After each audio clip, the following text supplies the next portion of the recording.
personne ne lit du théâtre. Ou plutôt, s'il y a bien un style de bouquin que les gens lisent plus, c'est le théâtre. Ils vont le voir, à la rigueur, mais pourquoi lire un texte qui a été écrit pour être crié sur scène? Ça peut sembler logique, le théâtre, ça se regarde, ça s'écoute, ça se vit physiquement. Pourtant, certains des textes les plus marquants sur lesquels j'ai pu poser les yeux, c'était du théâtre. Encore et toujours du théâtre. Alors, pourquoi? C'est peut-être parce que j'aime bien brailler, mais je pense plutôt que c'est parce qu'un auteur de théâtre écrit sa pièce pour qu'elle soit vivante, plus que dans n'importe quel autre genre. Elle provoque chez le dramaturge la production d'une œuvre pleine d'ardeur, parce qu'il l'écrit pour que d'autres la vivent.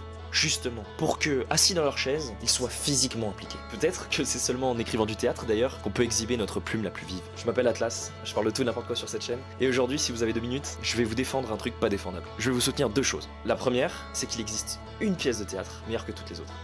La deuxième, c'est qu'elle est dans ma main. Aujourd'hui, je vais vous parler de Cyrano de Bergerac.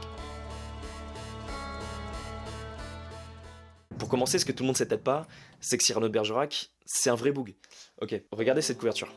Cyrano de Bergerac, là, c'est pas le titre, c'est l'auteur. Savinien de Cyrano de Bergerac est un libertin mort en 1655, soit 2 siècles avant la pièce d'Edmond Rostand. Il était peu apprécié du clergé, grand lecteur de Copernic, comme il aime le rappeler toutes les 2 pages pour se donner l'air intelligent, impertinent, visionnaire, c'était un excellent bretteur, très bon à l'épée, on raconte qu'il aurait battu 100 hommes près de la porte de Nesle, il avait un grand nez, il est mort d'une poutre qui lui tombait sur la tête. Bon, je crois que vous commencez à voir le tableau, c'est plus qu'une inspiration, mais un hommage que Edmond Rostand lui fait dans sa pièce. D'ailleurs, regardez la couverture de Cyrano. Il s'envole vers la lune en l'occurrence, avec des fioles de rosée, donc remplies d'air chaud qui vont l'aider à monter. Un peu le même principe que la montgolfière, juste 130 ans avant, bon, visionnaire je vous avais dit.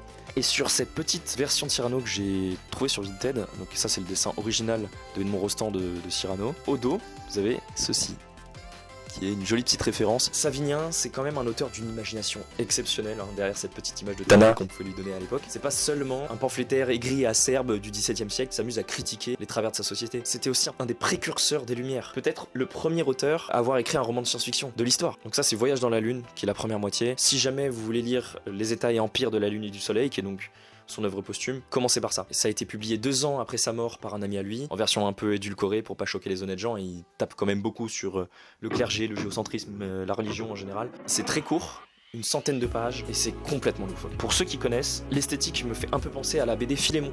Voilà, petit aparté, j'ai pas mis une balle gratuite à mon père dans la vidéo d'avant pour rien. C'est aussi parce que c'est un spécialiste de la bande dessinée en France, et qu'il a donné Valérian comme 2e prénom à mon frère. Ce qui tabasse, et moi il m'a donné Philémon. Super BD, mais bon, voilà. Bref. Ça se passe sur la Lune, avec des géants, des hommes oiseaux, c'est très absurde, je vous le conseille. Mais maintenant on va parler de ce pourquoi on est venu, la pièce de Edmond Rostand.